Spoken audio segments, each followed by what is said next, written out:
there's probably maybe 10 other expat families out of 200 different homes. So we're kind of more intermixed with the local community. So it really depends on your personal preference. Yeah. But it is easy to find expats pretty much everywhere you go. There's always a hangout. There's a happy hour, place to watch sunset if you're at the beach. There's local coffee shops. There's maybe a Saturday morning breakfast. The expat Facebook groups, again, are a great tool for meeting people because they'll announce these different events that are going on, fundraisers, parties, all sorts of different stuff going on. Sounds good. So, Jason, talk a little bit about what's involved in getting a residence visa and how long that can take, depending on what country you're in. I'm sure that it matters, but just talk a little bit, because you were saying once you're a resident, you can do this, this, and this. How long does it take to get that residence visa? Sure. So generally, residence visas, each country has different requirements. Generally, you have to show some sort of income or savings in the bank. And most of these countries just want you to show that you can support yourself if you move to this place. Makes sense, right? The process itself, you have to turn in things like copies of your passports. You have to show that proof of income, like bank statements or investments or social security statements. If you're married, your marriage license, maybe birth certificates, other official documents. You turn all that stuff in with some application forms. Maybe there's an in-person interview at a consulate or the immigration office in this country. And the process can take months to a year or more, kind of depending on the country or what type of visa you're getting. I've done the residence visa process in 2 countries, Costa Rica and Mexico. Costa Rica took me about 10 months to get my residence visa once I had all my stuff turned in. In Mexico, it took about 3 months. So it can take, different times, depending on where you are. And to give you an idea about the income requirements, Costa Rica, for example, they have a pensionado visa, which is a retirement visa. And they require you to have at least $1,000 per month in income from Social Security or a pension or some other kind of government guaranteed source. Spain, on the other hand, is about double that per month to get a pensionado visa in Spain, a retirement visa. So what are you doing in the meantime? Are you just renting a place while you're waiting for your visa? How does that work from the time you arrive to you get your residence visa? How do you fill in the time and what happens? Yeah, but generally, when you're waiting for your residence visa, they give you some sort of proof that you've applied. So you can legally stay in the country beyond what your tourist visa allows. So that's something. And generally, you can't really leave the country until you get your actual visa. There are some exceptions to that. Maybe you have to fill out a certain paperwork or get special permission to leave the country. Basically, you want to find a place to live. Rental is a great option. Rentals allow you to kind of try out life in this new location to see if it's right for you, because you can always leave your rental if you don't like it when your lease expires.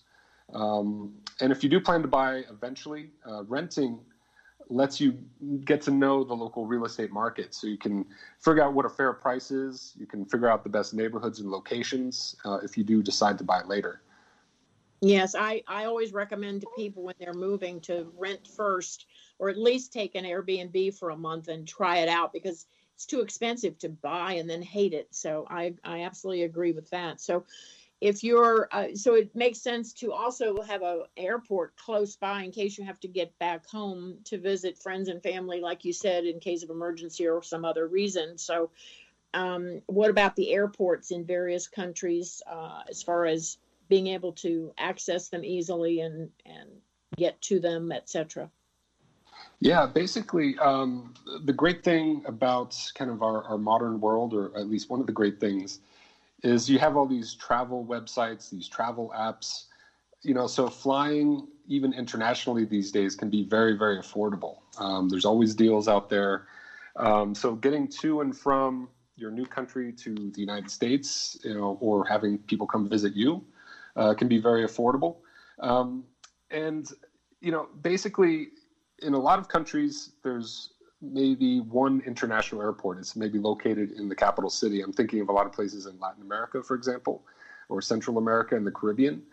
Places in Europe have multiple international airports, so it might be very easy to have an international airport close by wherever you happen to live.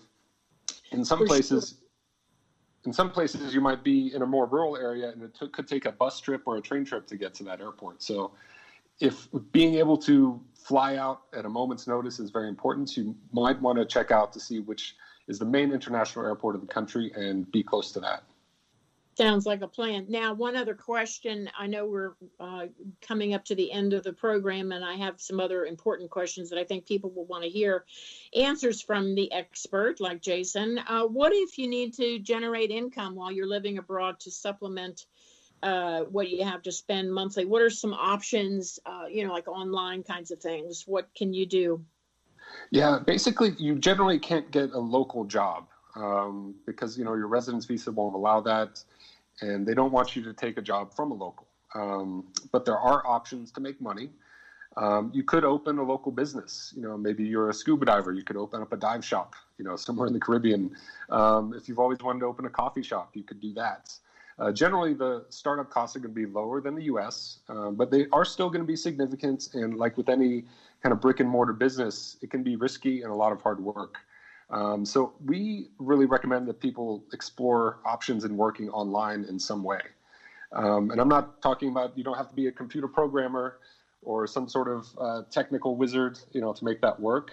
You can be a freelance writer or a freelance editor, proofreader. You could do graphic design. You could be a virtual assistant, which is basically helping a business person or somebody, manage their online life. You could schedule appointments for them, set up phone calls for them, do sales calls, that sort of thing. A big one that I've seen a lot of people do in the last couple of years is teaching English. And of course, there's always teaching English in person, but the new opportunity is teaching English online, specifically to kids in China, believe it or not. So basically, you work for a company, they set you up with a platform. All you have to do is log on. It's a video conferencing system, and there's a Chinese kid on the other end. You follow the curriculum step by step, and do that for a few hours a day, and you can make $1,000, $1,500, $2,000 a month doing that. So I love that can it. be an option. I love that. I would do that. That sounds really interesting. Yeah, for sure. Yeah, Absolutely. I have friends who do it, and they have so much fun doing it. The kids are very engaged. Well, you need something meaningful. Yeah, for sure. Well, let's just, one thing I know is going to come up as a question, and you'll be the person to answer this. Let's say somebody has decided that, okay, I want to retire to this specific spot. What recommendations can you give listeners on moving their belongings to a foreign country if they're not renting, they're going to buy a place? How much should they take with them? How do they get it there? What can they leave behind and buy in the new country? That kind of thing.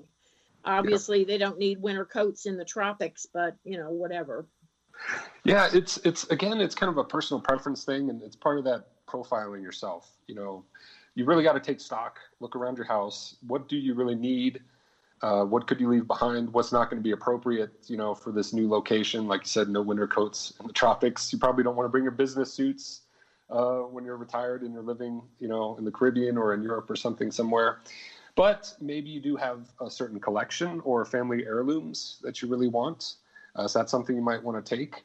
Electronics are generally more expensive abroad. So you might want to bring a phone, an iPad, a computer, TV, something like that.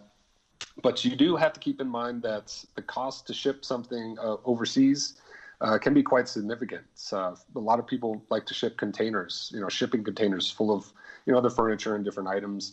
And that can run into the tens of thousands of dollars. Because there's the actual, there's the actual moving company, the actually putting on a boat or a truck and getting it to this place. But you also have to pay customs duties and taxes to the new country because you are importing items. And, I always say you got to work with a customs broker in the destination country because they know the rules and regulations. They know that they have contacts, and they can help you pay not more than you have to, basically.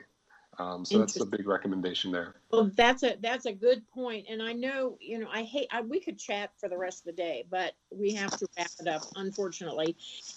Could you just say how people could connect with you? And I think you should mention your YouTube video as well on the 10 good reasons to retire overseas. I think that would be great. But let people know if they want more information, how they could connect with you directly.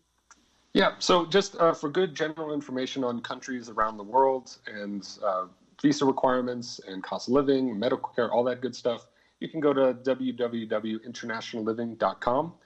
And I'd also invite people to contact me directly at my personal email address, and that's jholland@internationalliving.com. So JHOLLAND@internationalliving.com. I'm always happy to answer questions. Share some of my wisdom and knowledge, I guess. And of course, we're all over Facebook. You can just search for International Living. We have a main page as well as pages for specific countries. And we do have a YouTube channel as well. So just search for International Living for our YouTube channel, and you're going to find all sorts of resources, videos of specific countries and cities and locations, but also, videos about, like you said, 10 good reasons, to go abroad. So lots of online resources, and I look forward to connecting with folks. Thanks so much, Jason, for joining me today. It's been a real jam-packed 30 minutes, and I know everybody's learned a lot. And thank you so much for being my guest. Yeah, thank you so much for having me. Hopefully people get a lot out of this. I think they will. Okay, we're done, Joe.